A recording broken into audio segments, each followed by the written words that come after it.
2022 secretariat ടെസ്റ്റിൻ്റെ main പരീക്ഷ. എൻ്റെ prelims ഞാൻ എഴുതി ജസ്റ്റ് എൻ്റെ ഓർമ്മ ശരിയാണെങ്കിൽ 48 പോയിൻറ്റ് ചില്ലുവ 45 മാർക്കായിരുന്നു പ്രിലിംസിൻ്റെ കട്ട് ഓഫ്. ജസ്റ്റ് ഞാൻ പാസ്സായതേ ഉള്ളൂ.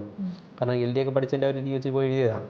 അപ്പോൾ ഈ 2021 LD പരീക്ഷ കഴിഞ്ഞാണ് ഞാൻ PK സാറിനെ പരിചയപ്പെടുന്നത്. അന്ന് PK സാറ് പറഞ്ഞ നിന്നെക്കൊണ്ട് സാധിക്കും എന്നുള്ള ഒരൊറ്റ ഉറപ്പിന്മേൽ പഠിച്ചു തുടങ്ങിയത്. പ്രിൻസ് സാർ തന്നെ അതിന് ആവശ്യമുള്ള പുസ്തകങ്ങൾ ലക്ഷ്മികാന്തിൻ്റെ ഇന്ത്യൻ പൊളിറ്റി, ഗവേണൻസ്, പിന്നെ അതുപോലെ തന്നെ രമേഷ് സിംഗിൻ്റെ എക്കണോമിക്സ്, പിന്നെ +1 +2 ഈ 2 സിലബസിലെ ബയോളജി, എക്കണോമിക്സ്, പൊളിറ്റിക്കൽ സയൻസ് ഈ 3 ബുക്കുകൾ അങ്ങ് വാങ്ങിച്ചങ്ങ് വെച്ചു. ഇത് വെച്ചിട്ടുള്ള പഠനമാണ് പിന്നെ നടത്തിയത്.